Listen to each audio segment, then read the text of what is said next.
Agriculture کی بڑی بات ہو رہی ہے اور یہ درست بات ہے کیونکہ اگر agriculture would have grown at the same rate, تھوڑا سا ایک بیس ریٹ کا بھی آتا ہے، لیکن اگر یہ گرو کرتا تو یہ جو بات ہے کہ ہمارا اوور آل جو گروتھ ریٹ ہے جو 2.87% پہ آیا would have been closer to what we had targeted.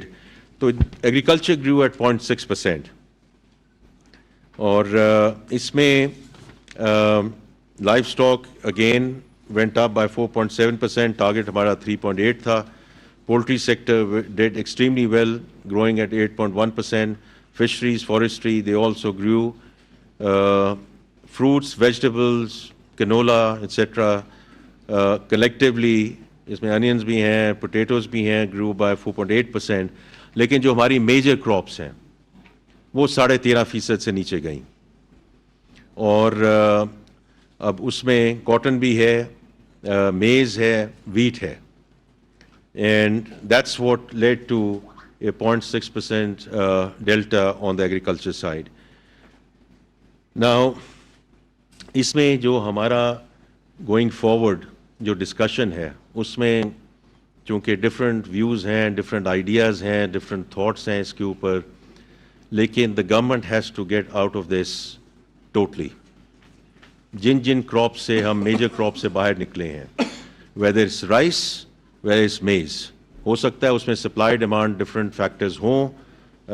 Rice کی ابھی بھی بڑی اچھی جو ہے وہ ایکسپورٹ ہوئی ہے، وہاں پروڈکشن اور والیوم کا کم عمل دخل تھا، وہاں جو ہے پرائس نیچے گئی ہے even at the international levels. تو ہمیں ہمیشہ والیوم اور پرائس کو ساتھ لے کر چلنا ہے. لیکن جن چیزوں سے حکومت نکل جائے structurally that's the right thing to do. اور میں کئی لوگوں سے ملتا ہوں اور جب ان سے میری بات ہوتی ہے کہ ہم نے پاسکو کو ختم کر دیا ہے، کرنے جا رہے ہیں، وہ ہمیں دعائیں دیتے ہیں. کرپشن کا گڑھ تھا وہ، and it's almost an absolute the right thing to do that we do away with that structure and we do away with that pricing mechanism and we do away with that procurement mechanism. اب اس میں آگے ہم نے کیسے لے کر جانا ہے in terms of seed technology, mechanization. یہ جو میں نے بات کی کہ امپورٹس جو ہماری بڑی ہیں 16.5%، اس میں ایگریکلچر مشینری کی بہت ایک ڈیلٹا ہے اس مشینری میں، which is the right thing to do in terms of wheat threshers and other things which are coming through. Storage میں انشاءاللہ میں آپ کو بڑی ڈیٹیل میں بتاؤں گا بجٹ کے بعد کہ پرائیویٹ سیکٹر کس طرح بڑھ چڑھ کے آ رہا ہے. پنجاب نے شروع کر دیا ہے in terms of electronic warehouse receipt financing, لیکن اس کے لیے ہمیں اسٹوریج کیپیسٹی چاہیے، اس میں ہمیں پرائیویٹ سیکٹر کی انویسٹمنٹ چاہیے. اور اس میں جو حکومت مدد کر سکی at the federal level we'll ensure that we provide that ecosystem and we provide that support جو وہ میکنزم پرووائڈ کر سکے to increase storage.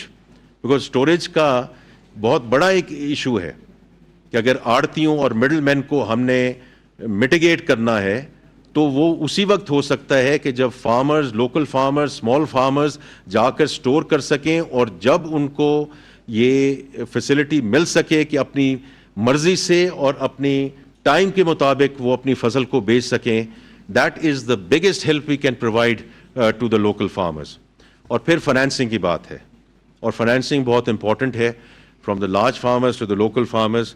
So the credit to agriculture جیسے آپ دیکھیں گے in the economic survey it went up by 16%، اور یہ میں جولائی ٹو اپریل کی بات کر رہا ہوں. This has crossed over 2 trillion rupees in that time period. اور انشاءاللہ ہم اس کو اور بھی بڑھائیں گے around the entire supply chain and the value chain on the agriculture side, because that's what's going to make the difference in terms of the major crops.